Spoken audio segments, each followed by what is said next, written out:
off on behalf of IC. Welcome everybody to the launch today of our natural capital discussion paper, which is now up on our website. Thank you for joining today for what I think is a very important and timely paper, and thank you to the Institute for hosting the session particularly. I just wanted to outline how we are planning to run the session today. So shortly I'm going to pass to one of the NIC's commissioners, Julia Prescott, to outline the report. And then I'm very pleased to ask Stephanie Ray from the Institute to give some initial views, and in particular on how the challenges might be taken forward. We are then keen to have the rest of the session for Q&A. As a lot of you will know, the process that we've run here, and really the purpose of the exercise, was to take stock of the latest developments and approaches, and we engaged with a good range of you through the process, which was great. So today's paper is to kick off the next stage, really. So in the questions, along with any immediate ones that you have on the report, I think we're keen to bring it into that space of initial thoughts on the suggestions for what we do about future work and how we take that forward. I will then briefly outline at the end of it the next steps and bring to a close. Finally, in terms of raising questions and thoughts throughout the session this morning, given the number of participants online, which is great, it would be really good to put it in the chat. So put in the chat any questions you have as they come up, and then when it gets to the Q&A session, I will sort of chair that a bit and bring out the questions from the chat. So please do it that way. I'd now like to pass over to Julia, who has been our lead commissioner on the project, which has been really helpful. I'm sure many of you know that Julia's been very involved in infrastructure development through her career, and brings with that, I think, a real insight into the investor's perspective particularly. And through this project, she's shown a real passion for natural capital and the real, I think, positive opportunity that offers infrastructure. So over to you, Julia. And thank you very much, Charles. And also, good morning, everybody. I would like to add my thanks to the Chartered Institute of Ecology and Environmental Management for hosting this webinar to launch our report. Very much appreciated. And thank you all for joining us and giving me a chance to say a few words. As Professor Sapatha Dasgupta powerfully set out in his report earlier this week, our economics, livelihoods and well-being all depend on our most precious asset, nature. The professor makes clear that change is needed to reduce and, where possible, reverse the decline in our natural assets. Change is needed on a broad range of fronts and on a global scale. In particular, the way we farm, manage, growth and view and operate our economies. And everyone needs to play their part.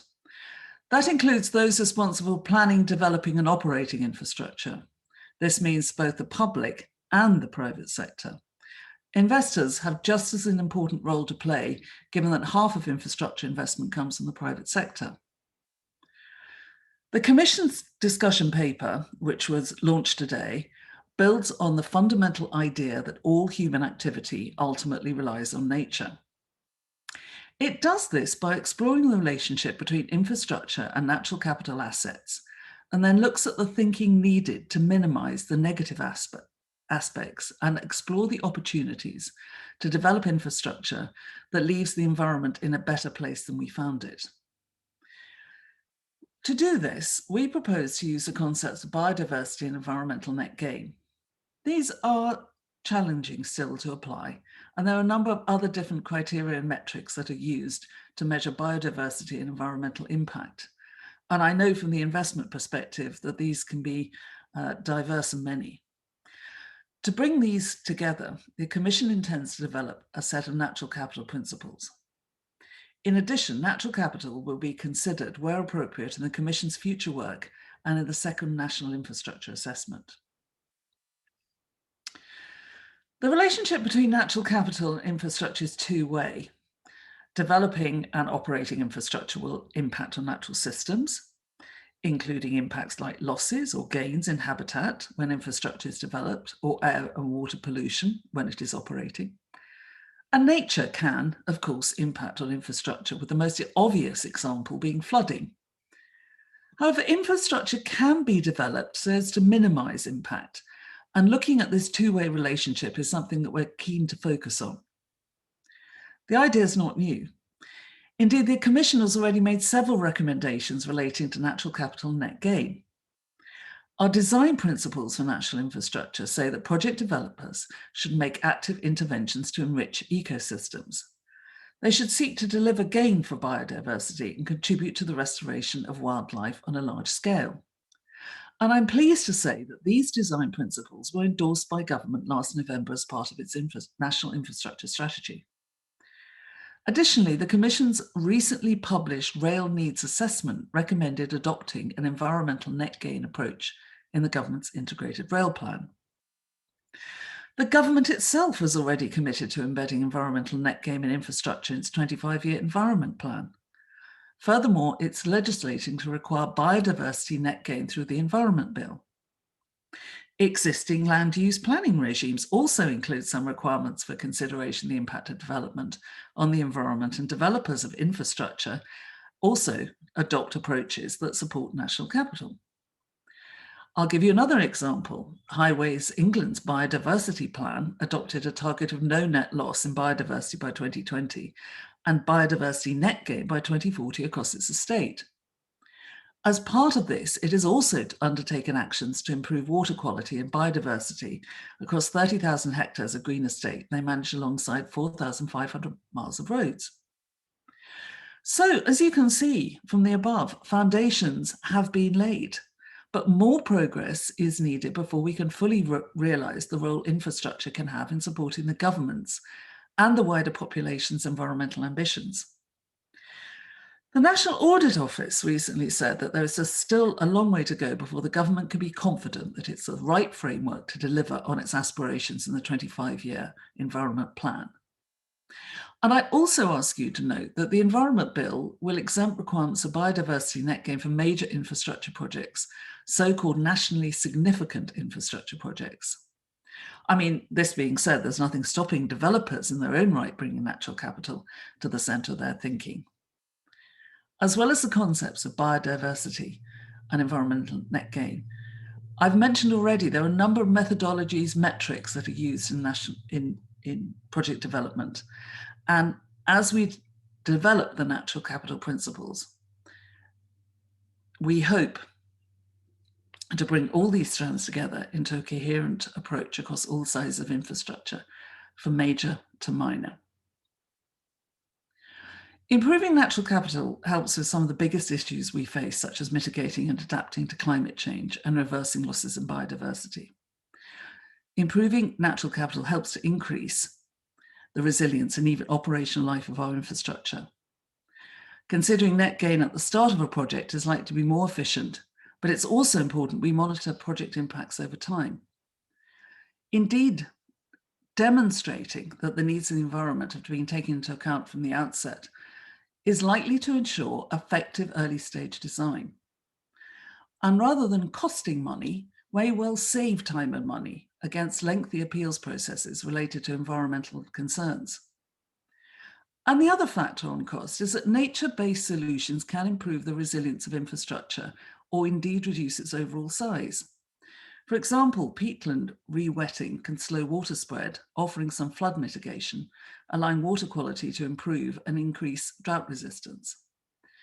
And of course, minimizing or avoiding damage to high-value natural capital and adding to its overall resilience is less expensive for society as a whole over the long term than trying to rectify damage or find alternative solutions at a later date.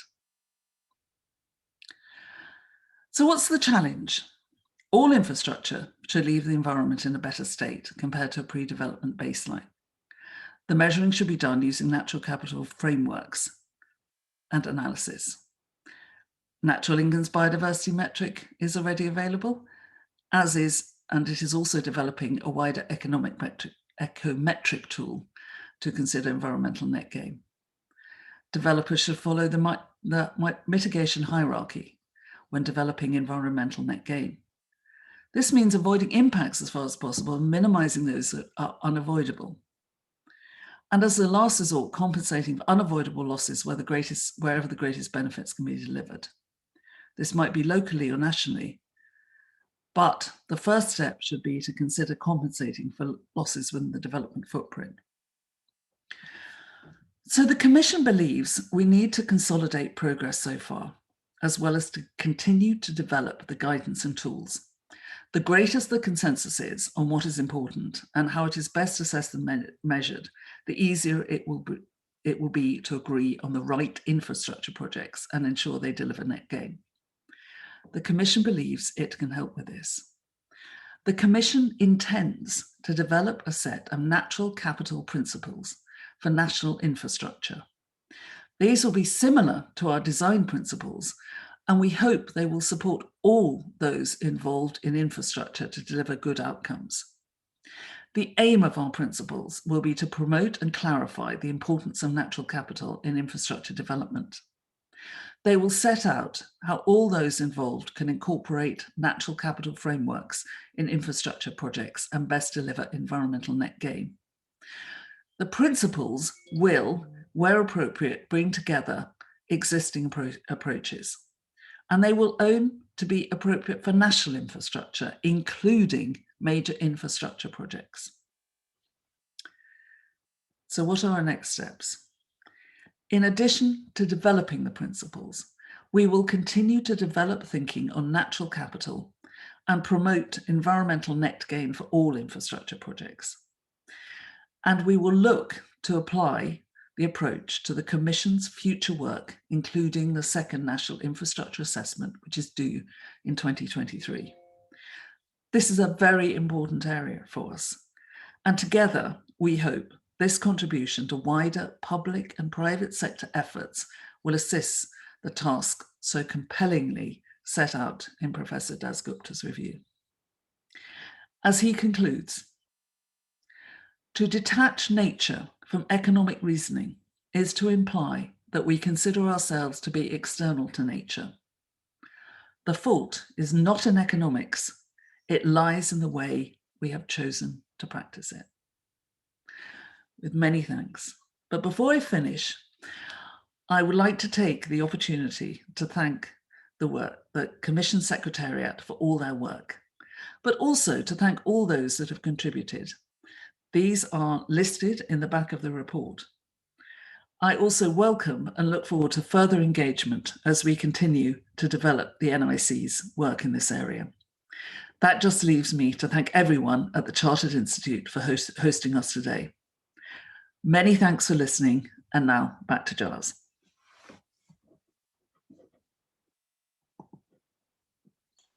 Thank you very much, Julia. That's really, really helpful.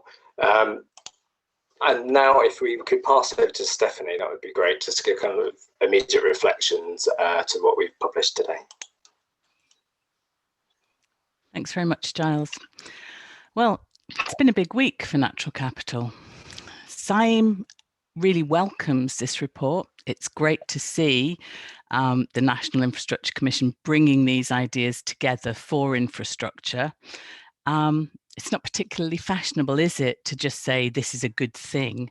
It's a sure and certain recipe for making sure that your comments don't get picked up by the media. To be newsworthy, we're told, requires criticism, dissent, and conflict.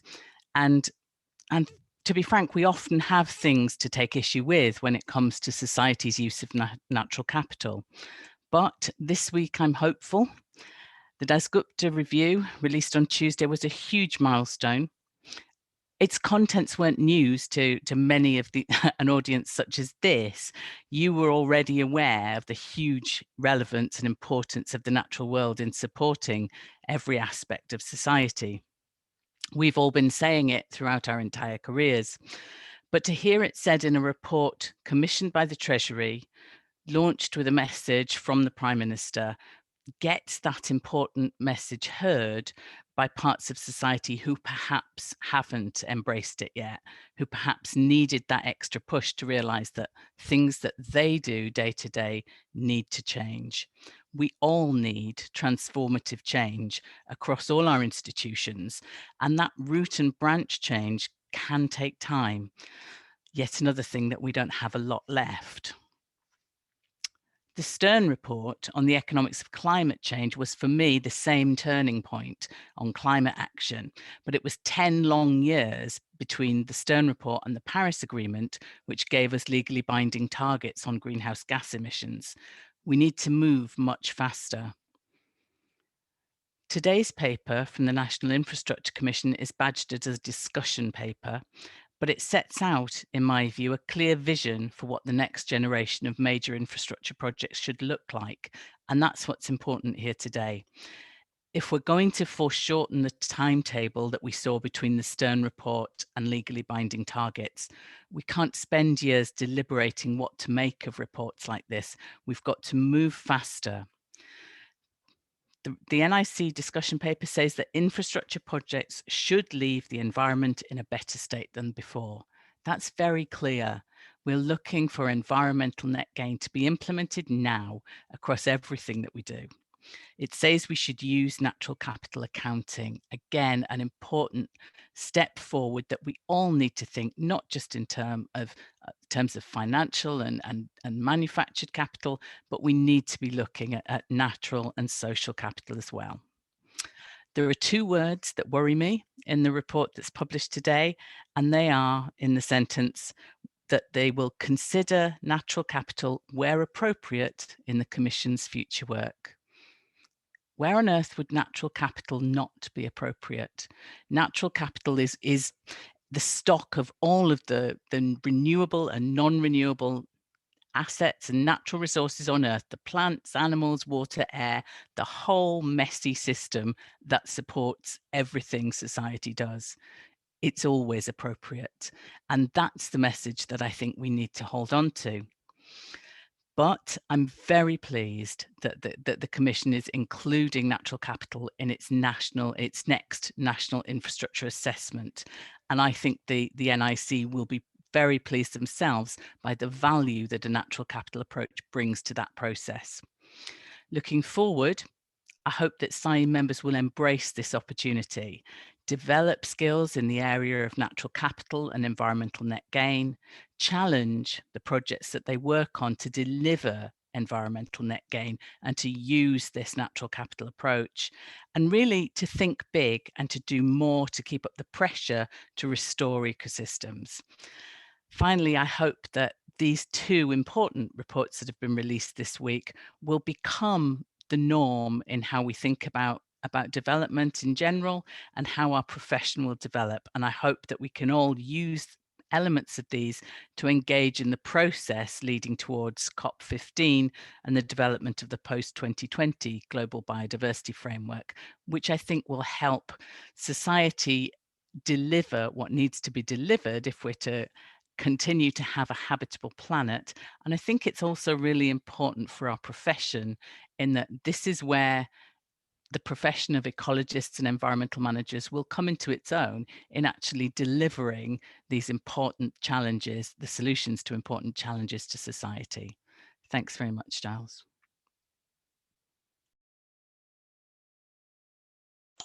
Thank you very much, Stephanie. That's really, really helpful. I'm just trying to undo my video. There we go. So very helpful to have that response, and I think a bit of challenge within that, which is always what you want. I can see in the Q&A and also in the chat, and apologies for any confusion on that, a number of comments and questions that people have. So in a second, I'll open that out to Julia, and we've also got Chris from our side, who's our sort of resident expert in natural capital, who's been extremely helpful through this work. So I'm sure he will come in on some of it as well. I think to take it off some of the questions first, I think it's probably the kind of questions that we had from Bruce and Alistair. I think it is in terms of how one thinks about separating or not nature from infrastructure. And I think, Steph, to your challenge about thinking about infrastructure, you know, in natural capital in all aspects of infrastructure was one of your challenges as well. And I don't know, Julia, if you'd like to pick up that first, and then maybe with Chris. I think it is worth saying that clearly our remit is economic infrastructure, and within that we have the 6 sectors that we specifically are asked to look at by government, and to some ways we're operating within those constraints by what we do and why we're suggesting this approach to work with others on it. But with that, Julia, would you like to come in first, and then perhaps Chris? Yes, well, thanks very much. It's very interesting to look at this relationship, and it's something I must admit we thought about as part of preparing this discussion paper. With the National Infrastructure Commission, what we want to do is to incorporate national capital principles into infrastructure. And I think that there's a very strong rationale behind looking at the infrastructure perspective in the first instance, and then we take the natural capital. I agree with Steph. I think there's this huge interplay. It can't be, you can't consider one without the other. But we're very keen to promote the development of infrastructure, and we think that it's using these principles that will really put infrastructure into a very a much easier way of thinking, bringing together all these different methodologies and metrics and approaches.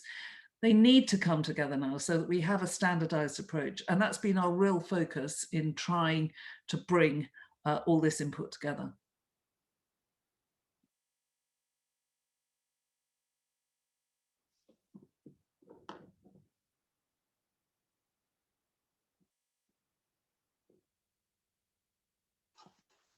Hello, sorry, Giles. Hello, all right. I went a bit quiet at the end there. I'm not quite sure what happened to my, my microphone, but I think I covered what I was trying to say in the context of looking at this from an infrastructure perspective and bringing together all the elements of natural capital and focusing these into principles that are going to be readily applicable. There's a little bit too much of letting a thousand flowers bloom at the moment, which is wonderful, but at the same time, it needs to be directed into infrastructure. Okay, thank you very much, Julia, and we got you at the end, I think. Chris, would you like to respond from our side to any of those, that point, and any of the further points related to that in the chat? Thank you, Giles, and hello, everyone.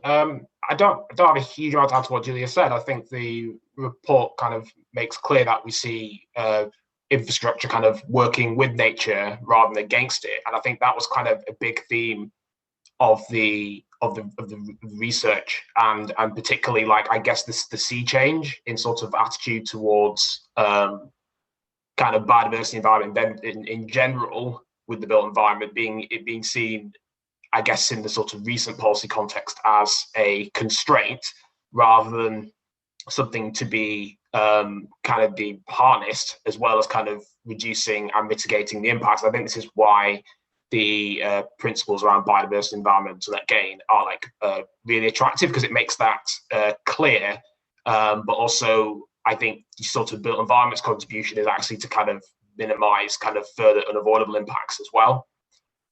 So I think that's kind of one thing that's kind of spelled out in the report. And, you know, the relationship is two-way, and it's very lots of kind of complex interdependencies as well. And I would want to point out some work that the Climate Change Committee did on just interactions between the built environment and nature in general. And that kind of really starts to unpack some of these quite complex relationship and pathways. And actually, one of the things it points out is that a more resilient kind of natural environment would actually kind of have knock-on effects to infrastructure. So I think we're very aware of that context. I mean, this paper really sets out a kind of foundation to kind of move across, and we're very interested in kind of that, doing that sort of, in kind of exploring those types of issues in addition to that. Back to you, Giles. Thank you very much, Chris, for that. I think I just wanted to pick up one aspect which is coming through from the Q&A. I understand some people can't see the questions, so I'm happy for them to be pasted in the chat if that's helpful as well. One of the stuff that is coming through is about HS2 and the impact there on the environment, and, you know, positive or negative, and how that might be thought about. I think it's worth saying that we, before I pass that question over to others, but I think just on the particular issue of HS2 and the whole integrated rail plan that government is doing, we published at the end of last year on the 16th of December our rail needs assessment, and I don't think this isn't the session to get into any detail of that, but we did explicitly consider natural capital within the sort of packages that we developed, as along with the sort of carbon accounting approach, and so you can see within that assessment for all the different different packages that we put together. So I'd point you to that report. And we did suggest that in the integrated rail plan that government should think about net gain. So I think we don't need to say more on HS2, but it's useful for people on the call to be aware of the work that we did there and the approach that we took and recommended to government.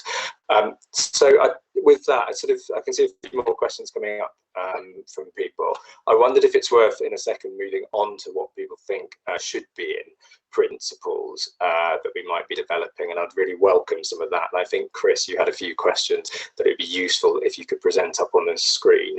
But just before then, was there anything else from particularly Steph and Julia that you wanted to pick up on the last of questions that we've had on general issues, not on the principles?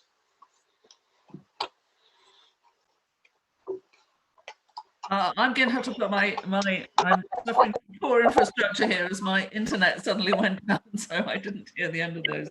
So I think I leave it to Steph if she had any comments.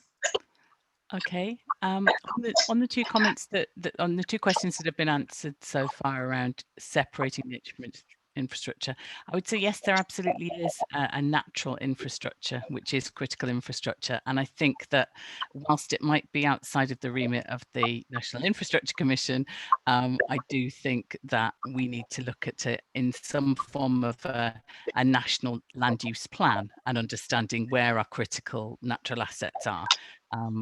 I certainly agree that that's an important element. And I don't really want to answer a question on HS2, but has the damage already been done? Well, clearly damage has been done, but a huge amount of mitigation and compensation has been done as well. And I'm not in a position to weigh those particular losses and gains individually for a specific project. But I think what's important is that going forward, any further stages of HS2 or any further major infrastructure projects will benefit hugely from taking a much more natural capital based approach and thinking through it in those terms, rather than perhaps what we've done in the past, which has been an EIA based approach with a bolt-on of biodiversity net gain, which doesn't necessarily get you to the same endpoint.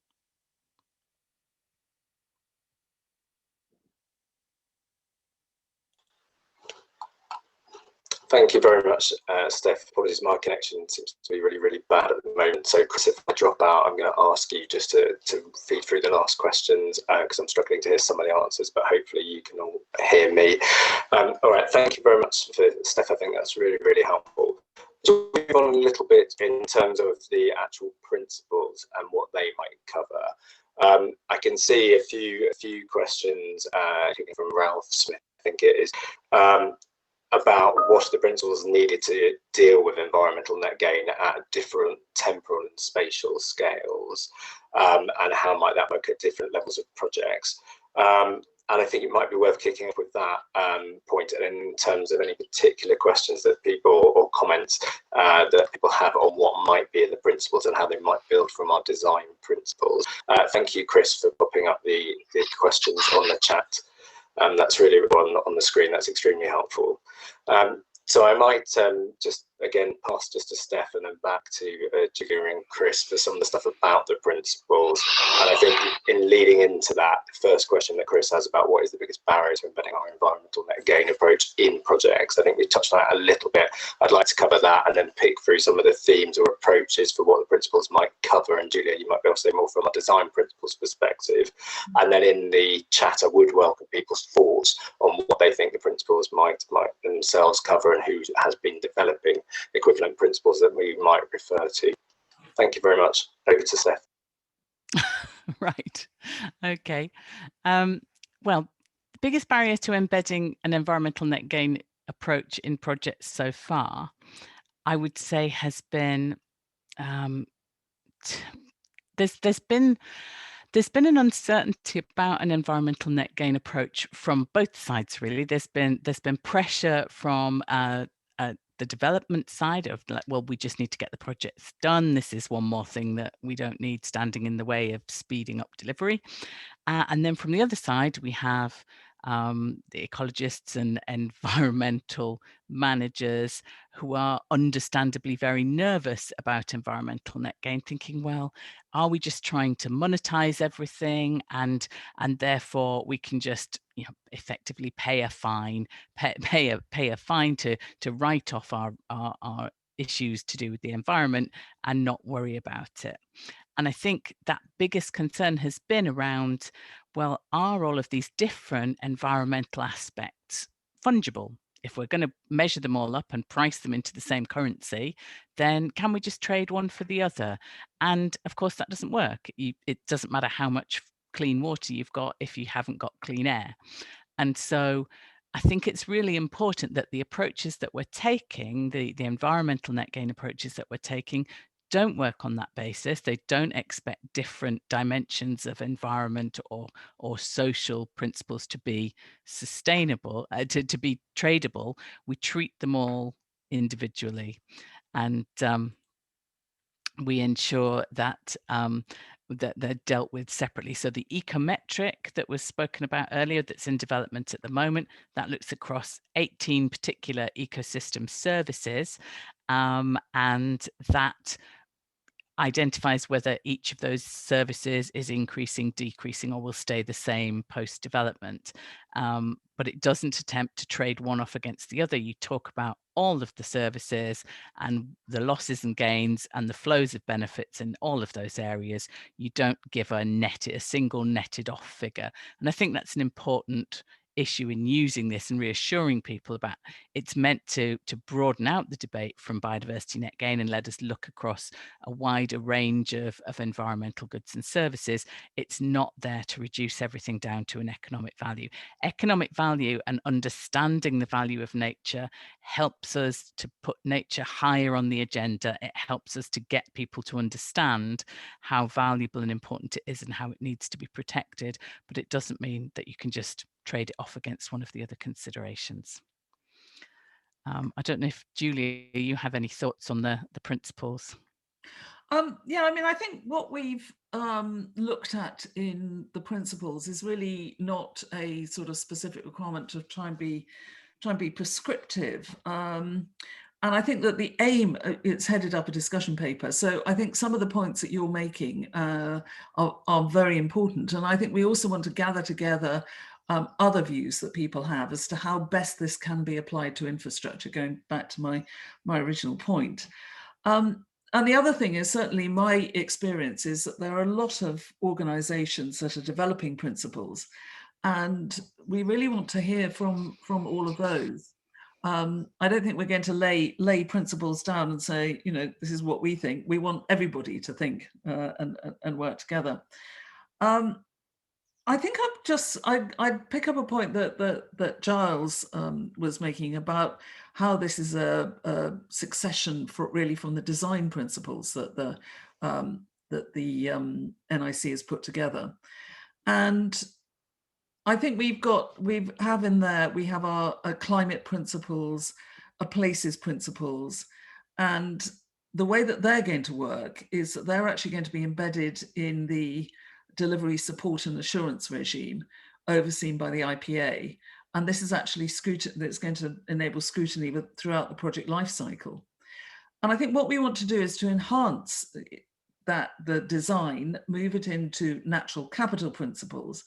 And what we would hope is that there would be a similar utilization so that we actually drive down, not only at the outset, because I think we've got to remember that these aren't principles that just mean when we start building things we need to go, but they need to be measured on an annual basis. And also, I think there needs to be a feeling as to how we can have a degree of continuous improvement, so that we don't just look at it and say, well, if I build it once, it can stay there for the next 100 years and it's not going to get any better. It actually needs to be, we need to be thinking on an annual basis how we can continually improve our relationship with natural capital and work on these principles.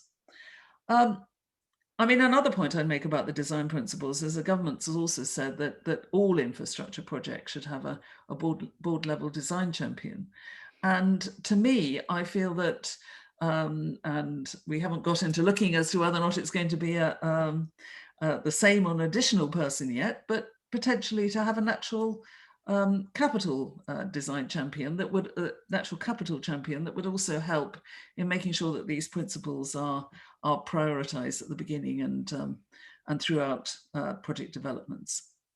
So I think that's what I'd add in terms of design, the design principles, where they go, and how we foresee this bringing together of thinking on natural capital actually to be utilized within infrastructure development. Thank you, Julia. I think that's a hugely important point, the idea of a natural capital champion at board level on projects, because it's something that's been missing historically from projects in this country. And I think it's there that we can make a difference when natural capital is seen at the same table as design aspects.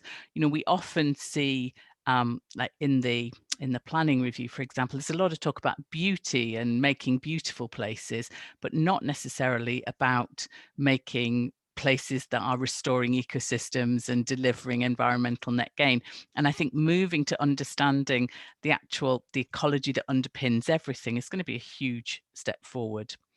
I was also pleased to hear you talk about not just using the principles once, but looking across the whole of life of infrastructure, which is really important. And there's a related question, if you like, in the questions and answers about what should the boundaries of the principles be? Should the scope include systems impacts outside of the UK? And I think that's a really important element too, in the same way that traditionally when we've looked at climate impacts, we've tended to focus on scope 1. We've tended to talk a lot about direct impacts of organizations, and we've been very reluctant to get to scope 3 and actually look at our supply chain impacts. And, you know, the question here is the same thing. When we're looking at the natural capital impacts of our infrastructure, we're not just talking about the footprint on the ground in the EIA sense. We're talking about, well, what's the whole of life? What's the whole of the value chain of that infrastructure, and where are we causing impacts? So they might be in terms of extraction of materials that are used in raw materials for the construction of the infrastructure, and we might go once in life, things like wildlife mortality on roads. So I think this is an important point that's been made, and I do think perhaps when we're developing principles for how we deal with natural capital and environmental net gain, we need to scope that in its widest sense, which will be quite a new thing. And a question that's come in says, does or should natural capital accounting replace EIA? Which is a subject for a whole separate webinar, I would imagine. If I could say, Steph, I mean, I think these ideas are really interesting, but we are at the collecting of ideas stage, and we're not, I mean, you mentioned the concept of a natural capital champion on boards. I think that's not something that's yet been put into the principles in the same way, because we're at the early stages. And what I find really helpful is actually the amount of enthusiasm we're getting for participants to come forward with various ideas. I mean, I think we've got to stay within the realms of deliverables, and I said during the speech that natural capital and infrastructure is a two-way street. And so therefore it's really important in our dialogue to bring as many ideas together, as many ways in which we can actually enhance this thinking and then put those into the principles. I think if we as it were, stretched out at this stage and say that this has got to happen, then I think we would be getting ahead of ourselves. We've got to bring together and use the convening power of the NIC to really gather as much thinking as we can, and then develop really principles again to be usable and coherent as well. I think that coherence is very important. Absolutely. I think that having a set of principles that are readily understood and able to be implemented into practice very quickly is hugely important. But I would also say that, you know, given what we've seen, given what people are understanding from the Dasgupta report this week, given the statements that, you know, the the Prime Minister has already made in support of what will become the post-2020 Global Biodiversity Framework, I think it's a time to be brave and not to be afraid to make radical change. I think we're going to be as brave as we possibly can. I think Giles has managed to get back on the line, Giles. I don't know if there's any other particular aspects you wanted to cover. Yeah, I was actually just going to temporarily take his place because he is having Brilliant. real issues. So I was actually thinking of bringing in some of the people who have been making comments in the chat just to kind of ask them to elaborate. So because there's been a lot of stuff and I'm not sure we'll get through all of it, but I'd like to ask Bruce Howard first. Christy will unmute you. Sure. Hello, Bruce Howard here, Ecosystems Knowledge Network. And I've raised a number of points. Chris, is there anything in particular you wanted me to flag? Yeah, I mean, I think it was your kind of most recent comment on nature-related financial disclosure. It was there's just quite a lot of different ideas, I think. Yes, I guess so. That's just a positive that it would encourage the Commission to look at there. Obviously, we need to think about the driving forces behind built development, and that's both public finance, of course, government, and the private sector. But it's in terms of the private sector, there is this Commission. There are these two task forces. One looking at climate-related matters, investment and implications for climate change, and this other one. Now very active looking at impacts of investment on the natural environment. So worth considering that and seeing whether because if investors drive this, it will flow through to design implications for design. So I was just flagging that need to make sure that the financial services that are driving built development grasp this. On a positive side, I think Alistair Scott has mentioned the project that's currently funded by Innovate UK, and with WSP, we are developing a metric, which will be a industry-wide metric for assessing environmental net gain. And there are lots of organizations involved in delivering built development projects involved in that. So I have a sense that quite a number of companies and public agencies as well are really up for this. So there isn't a sort of sense that those delivering projects are sort of wanting to hide from this at all. Lots of companies, I think, would see competitive advantage by getting environmental net gain right. And therefore, I think the challenge for the National Infrastructure Commission is to put a spotlight on that good practice, on those who want to lead the way. I think that's all for me, Chris. Bruce, I'd like to respond, if I may, to some of the points you've raised, which are extremely helpful and very useful to integrate into the thinking around the principles. I mean, I'd have to say, with my background as an investor, I very much see in the investment community a desire to incorporate the widest possible impacts in relation to environment and also biodiversity. I mean, from my particular perspective as an investor, we actually use the Sustainable Development Goals and use a measurement system within the Sustainable Development Goals to assess initial investment. And then subsequently, as I've said already, one of the things I'm interested in is measuring on a regular basis. So I think I think the approach is very much talking to the converted at the moment. But the real issue is, how do we apply this across the whole area, as it were? We as an investor have a particular approach. It fulfills our investment criteria. Other investors look at other approaches. And I think the really important thing is coming back to this coherence and this replicability of taking certain approaches, so that we can all feel comfortable that most, you know, the concerns of many are being taken into account. And I think that's a role of the NIC on working on those principles and incorporating, as far as obviously is practically possible, the thinking that is taking place across the board at the moment. Thank you, Julia. Anything from you on that, Steph? No, I think that's been answered really well. Thank you. Great. I just now want to bring in Ralph Simmet. I hope I'm pronouncing that correctly. Yeah, they had lots of different good points about boundaries of the principles. So yeah, just wanted to kind of for you to elaborate on those points you made in the Q&A in the chat. Hi, Christopher. Can you hear me? Yes, great. Fantastic. So, I mean, we've talked about board level. I'd like to just kick off by saying, what can we do bottom up? I mean, if you look at the construction sector, they've transformed their safety record by doing things like having a safety moment. When you go onto a construction site, you might be forced to watch a video of a safety moment.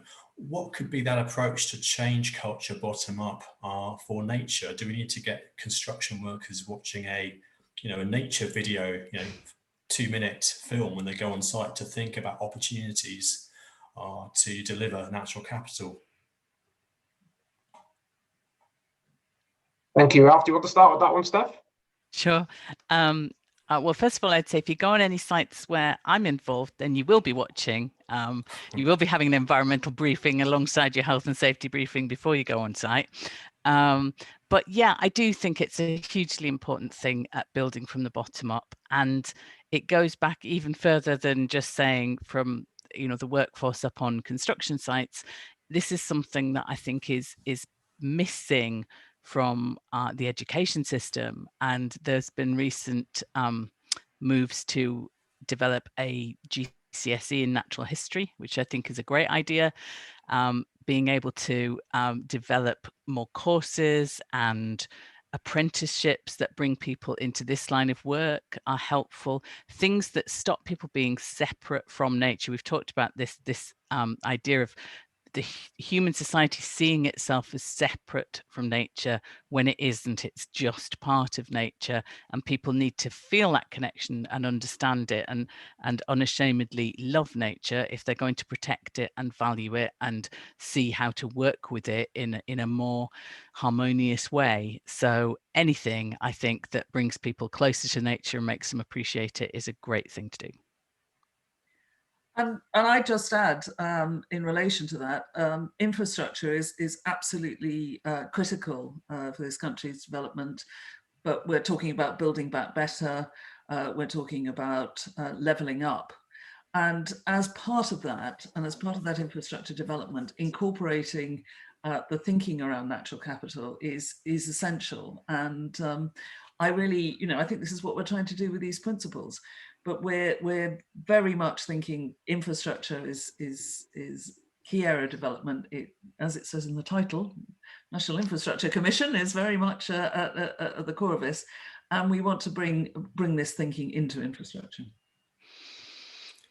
Can I quickly ask a second question, which is, how can we help practitioners use the various different tools for the right projects, the right place, and the right stage of the policy cycle? I mean, my favourite example we've heard mention of HS2, there was one attempt to monetize the landscape impacts about 8 years ago, and that came up as the average household on the Chilterns would pay £12.49 to avoid the landscape impact of High Speed 2. I don't know how you think that figure was arrived at, let alone what sense it makes now, but perhaps the Commission could do some simple charts showing, what sorts of tools are best to use can help decision makers add value, rather than simply having a long list or encouraging inappropriate monetization at different stages. Yeah, I mean, we really don't sort of talk about specific projects, as you'll be aware, of the National Infrastructure Commission. But what I would say is that I think that we need to think about the applicability of certain approaches and certain systems, and monetizing the very specific might just be not particularly appropriate in the context of thinking about that systemic approach. But very interested to hear all thoughts on this particular area.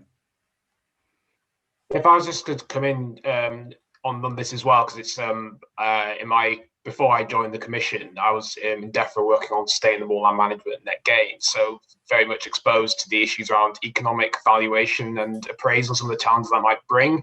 And I think a really good first step in this area was DEFRA's enabling natural capital guidance, which issued last year, which I think really sort of, I guess, brings together what's currently available in terms of the sort of valuation evidence and data books and tools. But I think what's also clear is that there's kind of a lot of different things that can be used at a lot of different spatial levels, and benefits you might accrue in one project in one particular part of the country may not apply somewhere else, or even over time, as I guess the effects of kind of climate change might actually change some of the benefits that may be realised, or kind of approaches thereof as well. So I think that's kind of a real challenge. So I think we talked to our kind of DEFRA colleagues about the kind of the guidance, which I think they're always looking at constantly refreshing. But I think I think DEFRA, and particularly the Office of National Statistics, are doing quite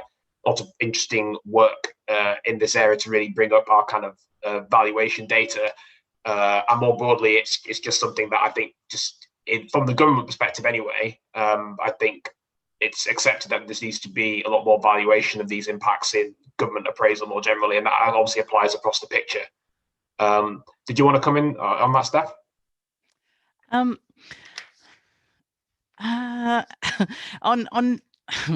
don't want to come in specifically on inappropriate use of willingness to pay studies, but I will say that yes, I think what we could do with generally, I do think the enabling a natural capital approach is a really useful document, but I think perhaps a more specific, and maybe I'm writing myself a job here for CIEEM, maybe a more specific, these are the right tools to use in these circumstances, would be helpful to the industry. I think one of the problems is that this is quite new, and it's struggling around in an area where, sometimes it's being applied by environmental scientists, sometimes it's being applied by economists, and with a different focus and a different skill level at different aspects of it. And I think we really need to understand how different professionals can work together and use the right tools in the right circumstances, and that's clearly a bit of a work in progress at the moment.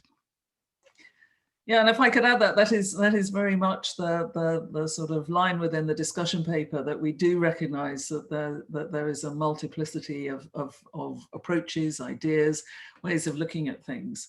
And whilst I think it's incredibly helpful and really great that this thinking is taking place, what we want to do is to make sure that it's also applicable to infrastructure development. I mean, we want to feel that the infrastructure that we develop is listening, or the policy and approach that we develop is really has listened to the many voices out there. Now, clearly we've got to have a degree of practicality about what we can do and what we can propose, but it's getting this debate going in the context of principles is something that we really want to achieve.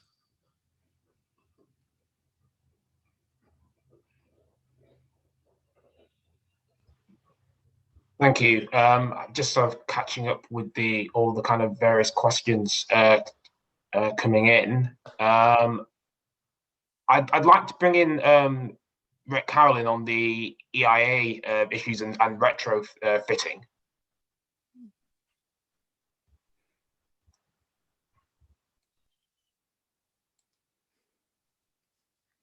Hello, everybody. Hi. Was there something specific you wanted me to talk about, or is it just in general? I just wanted to elaborate on that point and any other reflections that you had. Well, in my background, it's apparent to me that from an EIA perspective, the EIA process usually begins partially way through a design process, at which point a project's objectives and outcomes are usually already determined. And then we end up having to try and redesign and retrofit into a design the environmental benefits or the avoidance, reduction and mitigation strategies. It'd be, with the natural capital approach, it'd be better if we could integrate those considerations into the project appraisal at the first stage when we're monetizing the benefits and disbenefits of a project, so that we're considering things whilst we're designing the initial, we're generating an outline design and the objectives of a project. Thank you, Rick. Steph, Julia, anything on that? Well, yes, I mean, I would entirely agree that that your environmental principles, your environmental design elements have to be built in from the very first stage of development of a project. But I accept that in some types of project that doesn't always happen, and you're starting from a scheme. It can be a bit chicken and egg sometimes, where you've got to have a scheme to assess. You can't assess a scheme that doesn't exist yet, but obviously you don't want it to be taken too far so that you can't change things at the point that you're starting to make that assessment. What this speaks to me about is the need to, in the context of any EIA reform, the need to really rethink strategic environmental assessment. You know, can we be thinking about things at the plan stage when we've got national policy statements, for example, for national infrastructure? Well, maybe we should be looking in much more detail at the strategic environmental issues, at the natural capital issues at that stage of planning, so that those big strategic things have been thought through, and at the stage we get on to developing individual projects, and then individual project DIAs can focus on the local issues pertinent to that specific project. And I think, you know, a much stronger SEA process that wasn't ticking a few boxes, and a much stronger sustainability appraisal process is what I would be looking for to see that work effectively. Julia? I don't have anything to add at this stage. I just think it's really interesting hearing the various ideas being raised. Yeah, I think to add to that as well, I think there's in the kind of government project appraisal space as well, I think something that the Treasury put out quite recently in their review of the Green Book is actually how a lot of projects and programs don't have a particularly strong or clear strategic case. And I think, and that's kind of in relation to levelling up in particular. But I think that could be used as an opportunity for projects to be thought of about how it contributes to not just levelling up, but also net zero and wider environmental goals. I think that's also quite an important intervention, because then it's not necessarily about the cost benefit ratios, which, you know, don't always include environmental considerations in them anyway, because they're not often valued, although that's kind of slowly changing as we improve our evidence base. But I think those things together will mean that hopefully things will be considered at the earliest possible stage rather than retrofitted. We now have 2 minutes left. I think we'll need to wrap up. I'm just going to try and bring in Giles, whose hopefully internet is behaving. Giles? Thank you, Chris, and apologies for the in and out of my IT for some reason today. And thank you so much, Chris, for covering. So I think we might just move on to the next steps. If you could put those up on the slide, Chris, please. And then just whilst we're doing that, and I say thank you to everyone for what has been a lively discussion, I think really useful comments. I might just say, and you can see where we're going to go next with the options, and bring it into the second National Infrastructure Assessment, which we're now kicking on with. So all the thoughts here are extremely useful and will feed into the themes that we're developing for the NAA2. Finally, I just wanted to ask Julia or Steph if they had any final sort of reflections or sort of summing up the discussion from today. If you want to just say a final few words, that would be great. And I'll just give you the opportunity now. Giles, thanks very much. And I think our next steps are clear. I mean, what I feel is that listening to the discussion today really supports the work that we want to do to bring all the principles and together, and to make sure that we've got a workable way of applying environmental net gain and also biodiversity net gain to infrastructure. So I really want to thank everybody today, not only for listening, but also for engaging in what is an absolutely vital debate. So many thanks. Thank you.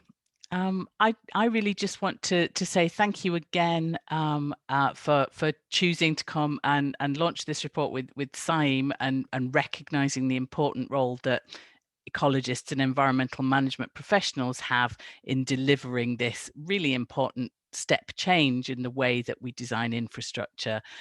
We really welcome the report, and I would just say thank you very much for engaging, and leave you with one last wish that let's move fast with this and let's be brave. That's a very good summing up and a last thought to leave. Thank you, Stefan. Thank you, Julia, for your time as well. I think the Institute will follow you up with an email to people, and we mentioned this is going to be recorded for those that had IT issues. That would be particularly useful, but we will be sending that out, I think, and there'll be a few questions followed up in that email, picking up the themes that we had. So do come back to that through the Institute. That would be extremely helpful. And thank you to the Institute again. So thank you, everybody, and have a good rest of the day. Thanks. Thanks very much. Bye, Steph. Thank you. Thanks, everyone.